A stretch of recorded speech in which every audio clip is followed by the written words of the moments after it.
transparent and open. I've learned that working with agents a lot, especially, it comes with a lot of paperwork. However, being as a wholesaler, we're filling out, the disclosures, we're filling out your spuds. I just got asked recently for a tax certificate. We can go to my title company and get those things. So just being I think it's just more so just about being open to the process. And if, there's something where you may not understand, be able to kind of have that conversation and the willingness to listen rather than just well, I've been doing it this way for so long, a one way fits all, where, that doesn't always necessarily work, where, yes, we have a contract that has been, approved by attorneys that would hold up if it would ever have to go to court. But also, there are sometimes people who they want to use the ADRE, that contract. Well, as long as that contract says and or assigns, those contracts are assignable. So I really think that it's, just the willingness to be open. Yeah, and guys, remember, when you're not licensed, you can't use an AAR contract. Those are only for use by people that hold a real estate license. Most wholesalers are not licensed real estate agents. So they're not gonna have a contract for your end buyer on an AAR contract because that would be illegal for them to do. So I think just, again, remembering as agents that the world of agency can be very narrow. And there is a whole world of real estate that's happening out there ethically, appropriately, but it looks a little different. And so you have to be open to that. Now, are there shitheads in the wholesale industry? Yes. So who you work with matters, right? You want to work with people that you know are doing it right, doing it ethically, and there's trust there. So I can call you and be like, hey, I've got a situation. My great auntie has this house. We're not going to put it on the open market. None of my investors want it. I'm thinking this. What do you think? Well, I'm going to go talk to my investors will do this. I mean, it's a conversation. It's not a negotiation against. It's a conversation with. You're trying to find a solution. I would say that good wholesalers do a much better job of working with than a lot of traditional agents do, because they realize we're trying to find a solution here. This is not a pretty house where I'm going to be like, no, you got to fix the roof. They can't fix the roof. It's not going to happen. So let's find a solution, right? Right. Okay. You had a question. There you go.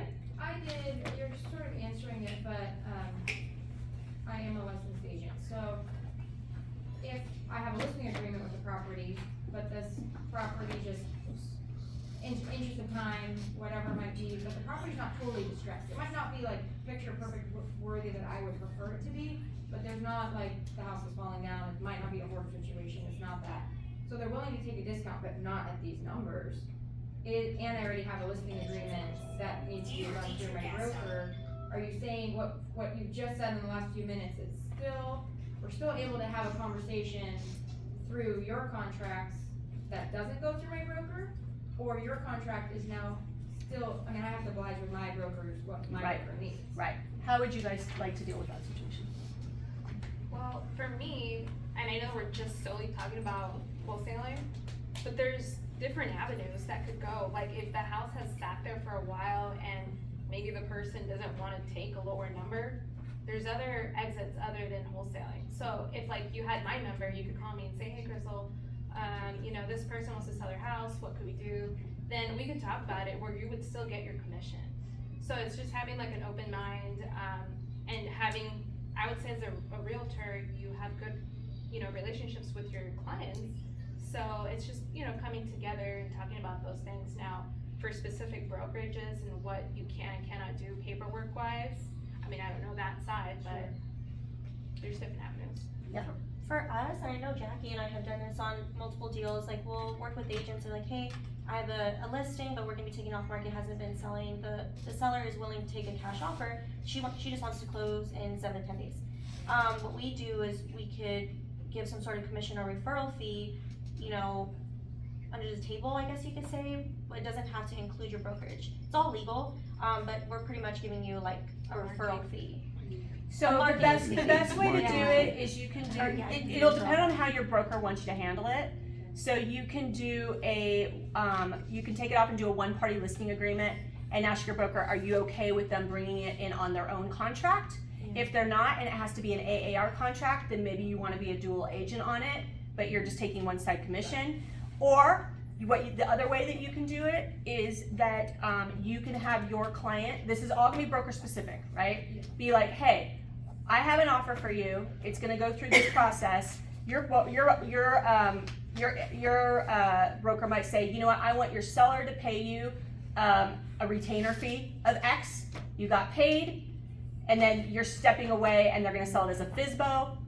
There's a million different ways to make sure that it's done appropriately, and 90% of it's gonna come down to what your broker wants you to do. So if you have a good broker, they're gonna know how to work with wholesalers and be like, hey, I've got a house that needs to be wholesaled. We've already agreed, I've talked to my seller, they're fine with me getting X amount of money, I'm bringing in a wholesale contract, there's no co-brokes. How do you want me to document that?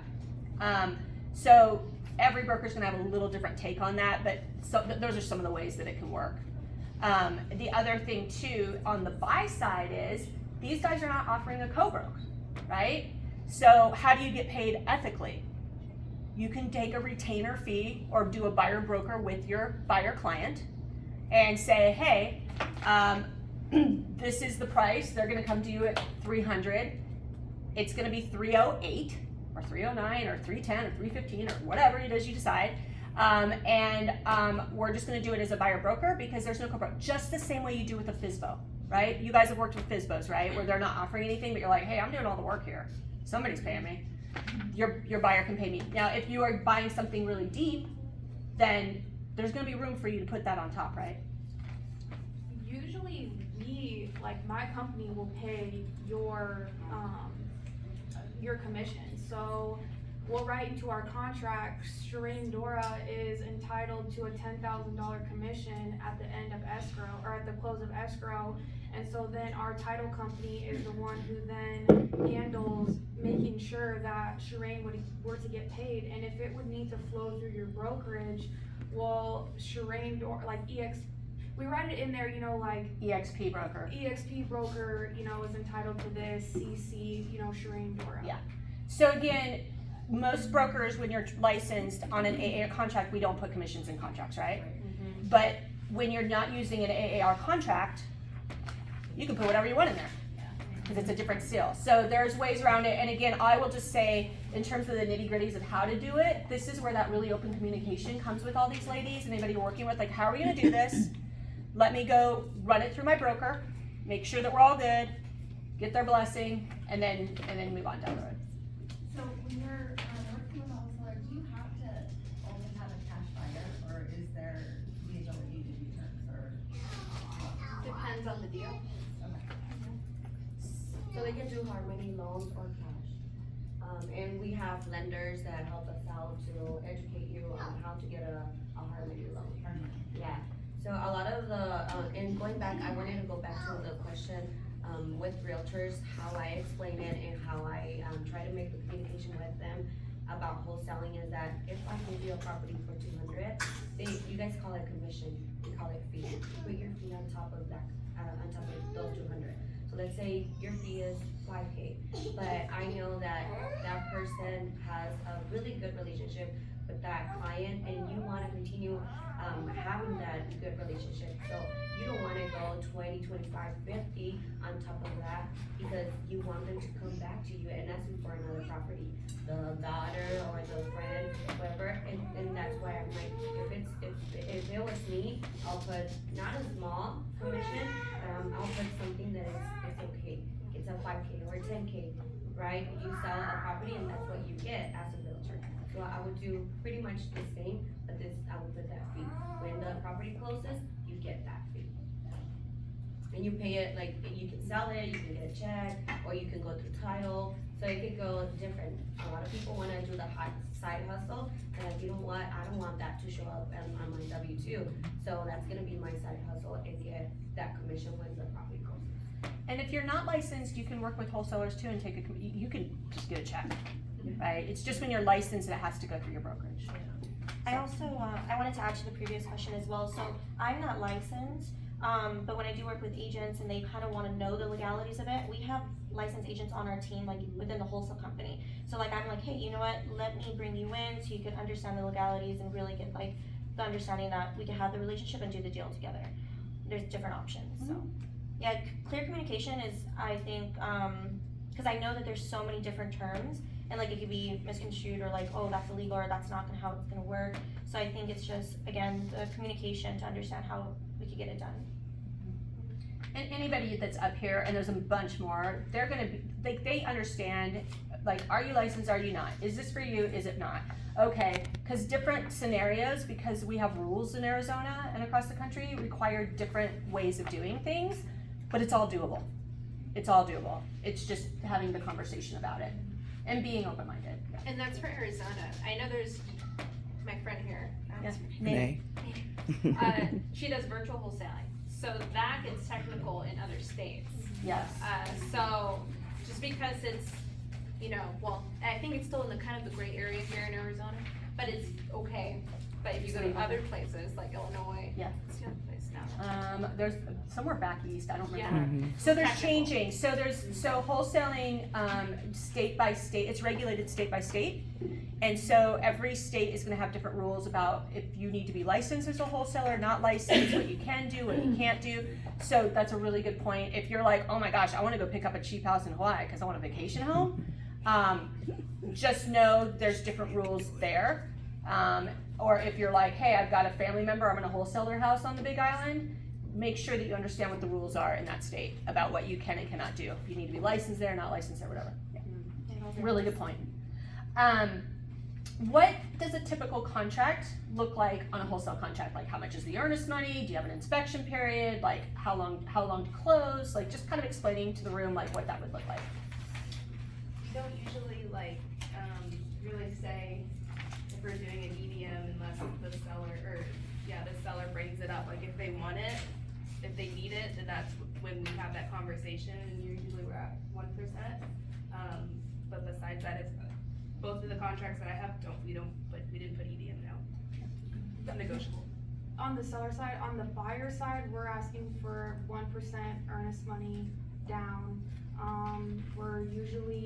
We can give it, so if our contract, so for example, we usually, on the seller side of our contract, we want a 45 due diligence period, 90-day close.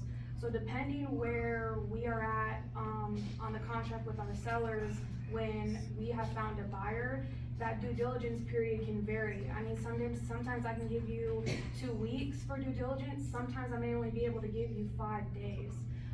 So that it really just depends, where we're at with our contract, but typically, it may be like a 7-day due diligence period, 2-week close on the buy side. We're pretty similar to what Maddie was describing. When we are dispoing it, because we only deal with legitimate buyers, we always ask for 2.5% of what we're selling it to them, and it needs to be deposited within 24 hours, or we're just gonna keep marketing it. What do you mean by dispoing it?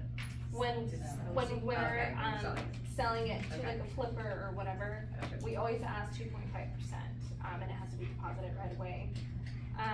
Our inspection periods, they do vary, really depending on the seller, but on our contracts, it is 14 days. So that's typical, but obviously that can change. And our closings right now, they've been pretty quick, so I would say max 21 days for something that doesn't have any issues on the title. So it's pretty quick, but for land, yeah, I mean, they have to really assess it, I'm sure. Yeah, and sometimes when we're selling larger parcels, sometimes, I've had to give a developer that we work with, like, they needed at least 30-day due diligence period, and then sometimes they need almost 2 months to close. So, when it comes down to that, sometimes I may have to go back to a seller and ask for a little bit more time. But, I'm open to doing that if I know that my buyer on the side they've been vetted. I've worked with them before. I know that they're gonna close. So being able to give that reassurance to a seller, knowing like, hey, this is gonna close, we're just we're backed up a little bit, things like that help. So ours look a little bit different. Our assignment of contracts, we have 5,000 non-refundable earnest deposit. So once that's deposited, again, it's non-refundable. We don't have any sort of inspection periods, but we are able to get you access into that property, and it just varies per property. So it could either be by appointment or same day, it could be on a lockbox. It just depends on the situation. And then we close anywhere from 7 to 10 days, so very, very quickly. A lot of our buyers are usually cash.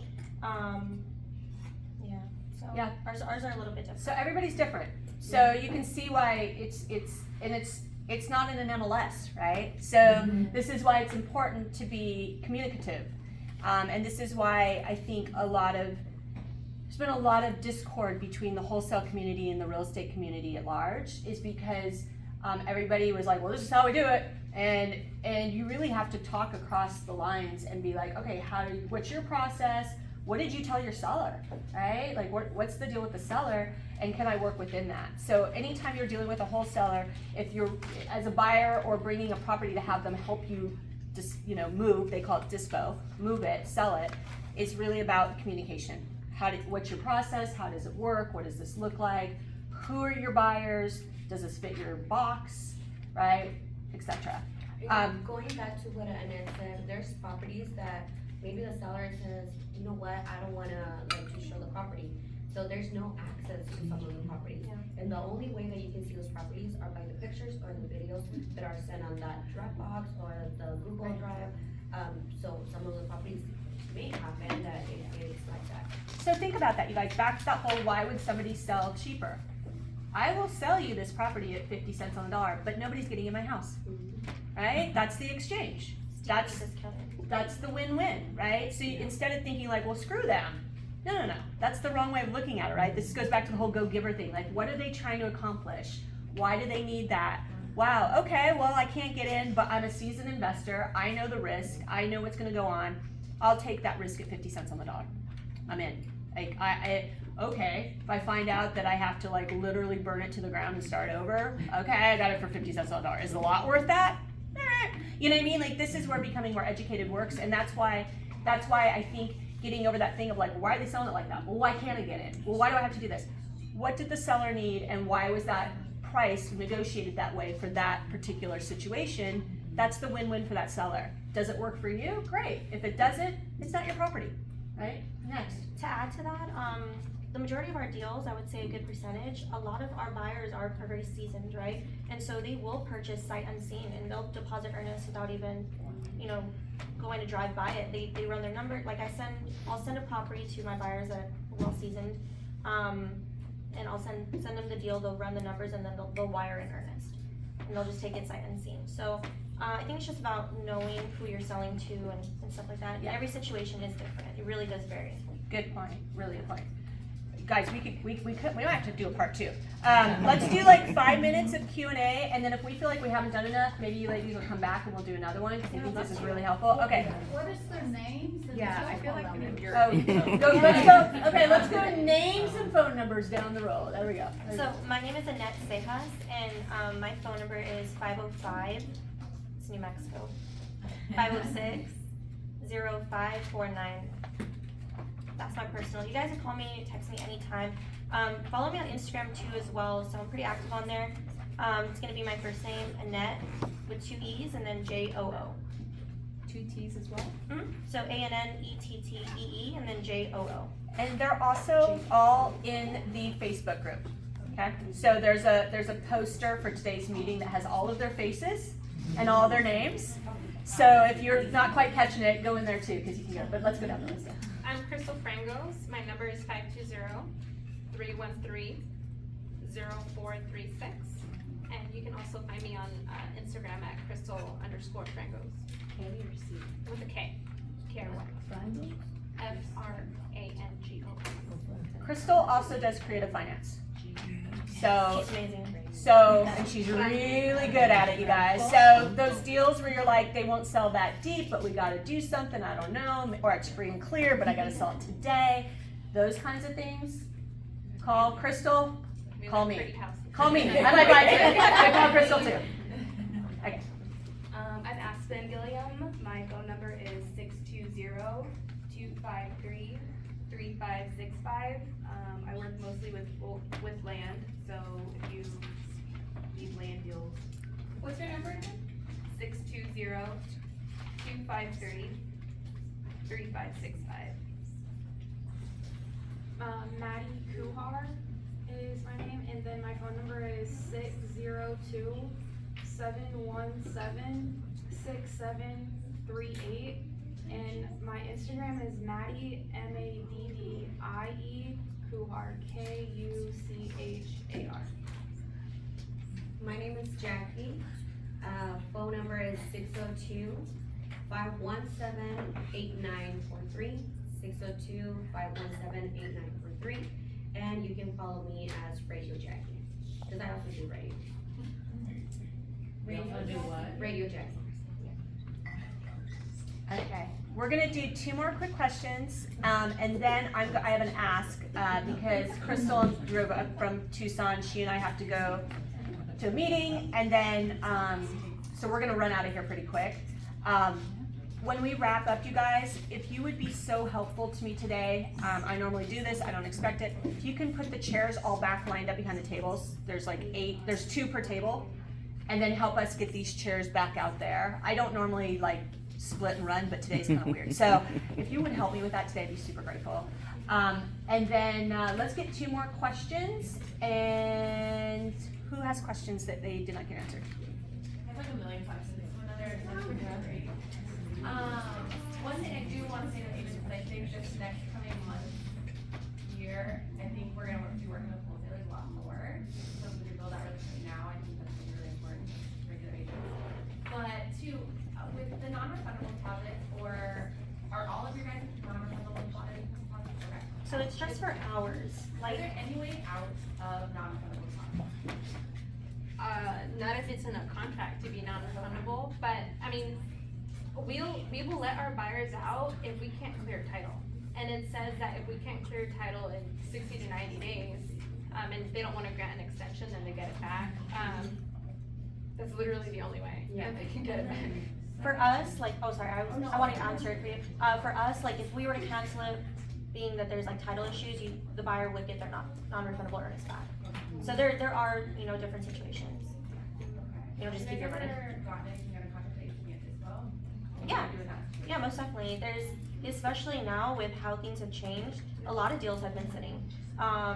It's just how it is. So it's about adjusting those numbers to be able to sell those deals. It's going close back. on them no matter what, or do you have to go back to the seller and say, sorry, seller? I didn't hear the first part. Do you close on them no matter what? Like, does your company close on them and then figure out what to do just to help the seller out? Or do you go back to the seller and say, hey, we can't sell this? It depends, because sometimes we'll take down the property ourselves, and especially our direct to seller, like, yes, we will close on them. But because we're a disposition, like Jackie, or myself and Jackie, we do dispo, we sell a lot of other wholesalers' deals, a lot of other people's deals, so we'll go back to them and be like, hey, this just doesn't fit for our buyers. I definitely, marketed it, this is what we could do, maybe we need to get it at a discount. And sometimes with that feedback, you go back to your seller and you let them know, hey, like, the property's not selling, let's lower it down. And that's when other people come in and like, okay, I'll take it for that amount of money, cause it works better, cause I'm trying to do a fix and flip or Airbnb it, something, She can add to that as well. Oh, yeah. Everything is negotiable, so every company up here does things differently, and everyone here is a different model, so I want everyone to understand about wholesale, they are all connectors. So they're a connector from a seller or a JV person who's direct to seller, and they will connect them to an end buyer. So they will do totally different things. If they are direct to seller, they can go and retrade the seller, that's a term, and what that means is you go back and you negotiate with the seller and you say, hey, this isn't working right now, the market changed, interest rates have gone up yet again, values are dropping, I can't take it down at this number, here's why, here's the number that I need at, and you can renegotiate the purchase price. So they could do that if they're direct to seller. If they are direct to another agent, like, that cutie over there in the corner, like if she brought them a deal, then that would be her responsibility, or they would say, hey, I can't sell it. But there's different exit strategies for who they are selling to. So sometimes, I think what you were saying is, do those percentages, are they always, like, do you always have to buy at 60% if the house is actually in decent condition? No, it depends, everything is so dependent on they solve problems. So wholesale essentially is you're not robbing anybody, you're solving a problem that traditional real estate cannot. So in that case for you, it would be an open dialogue with someone like Annette or Crystal to say, hey, this is a different property, can you connect me with an end buyer who might be okay with it, it's clean, but it's not, you know, updated to today's standards. Can you find somebody who maybe wants to pick up a long-term rental or something, you know? Not, it won't work for a fix and flip, the numbers that I'm bringing it to you, but can you help me out in a different way? So there's so many things to do, but when people, like canceling a contract can get you a really bad name in wholesale. That's why you have a lot of people when they're saying, yeah, we'll close on it ourselves. Because they don't want to ever have a seller be in a situation where they're counting on that money, they're counting on a move, they're counting out of a way out of this. Again, we buy pain, wholesalers buy pain, these people are in pain, whether it's a divorce and a shitty ex-husband, or it's someone who hasn't had power on and they're pooping in their bed, right Anna? We see it all. Yeah, we see it Yeah, all. yeah. Yeah. That's so true. Thank you for that, Laura. That's so They even start moving. So you really, our percentage of canceled contracts is like below 1%. We will not contract it if we know for a fact that their number is like not negotiable, and it's not gonna work. Yeah. You don't wanna do that to people. Yeah, it's very different than traditional. So when these guys are doing, these ladies are doing their job well, their name's on the line. Somebody sent them that situation because they trusted them to help them solve it. So when they write a contract, they're doing their best to make sure like this is gonna stick. Because if I burn this bridge, news travels fast. And I get known as being one of those people, which by the way, there was a fair amount of that in the last market because every person that crawled out from underneath the rock decided they were getting the real estate game, right? Just like agents, that's going away. But like for you too, I was gonna say, like Annette, these guys, they sell to a lot of end users, not necessarily investors. They're like, yeah, I'll buy that house at 85% if I just literally need to paint it and fix some broken cabinets or, you know what I mean? Like, that's a good deal. Well, so to add to that, a lot of the deals that we sell aren't to fix and flippers, right? That Yeah, that's wanna, what I mean. yeah, so they're actually people that see this property and it might be close to ARV, but it's still $20,000 from what retail price is. That's a huge discount for them. They're gonna buy it cash because they have that. So that's another advantage of the And off-market deals. Yeah, and if they don't have the total amount of cash, and they do a Harmony loan, they can always refinance it. Mhm. So after some time, they can refinance it and get a lower payment on the property. And it's like Jackie said, there's a lot of people here that don't have like the tax. So we've literally sold houses on Facebook to families, on Facebook Marketplace. So there's literally buyers for anything, really. One more question and then we're gonna let these ladies go. Anything else?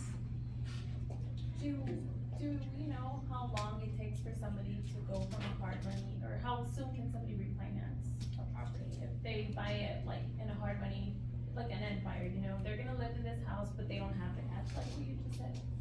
Like to be able to refinance?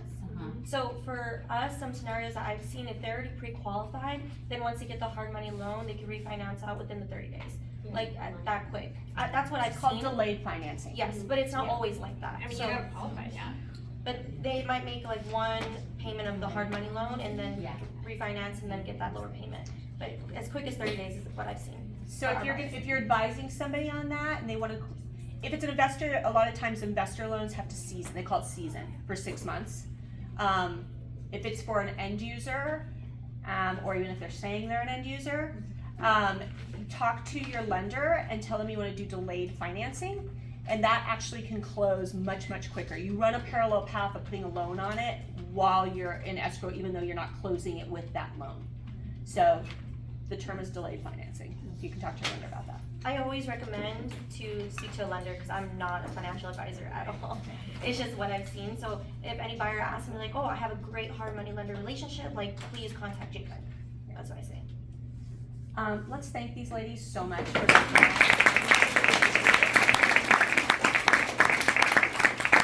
Thank you, all of you, for being here. We did we pushed way past. So what I'm gonna do next time, when we meet Molly, is I know we're all here at 9. At 9:15, we'll start our groups. That way we can start getting you out of here a little bit sooner, because I want to be super mindful of everybody's time. But this was so good, you guys. Did anybody learn anything today? Yeah, we'll do a part 2. We'll do a part 2.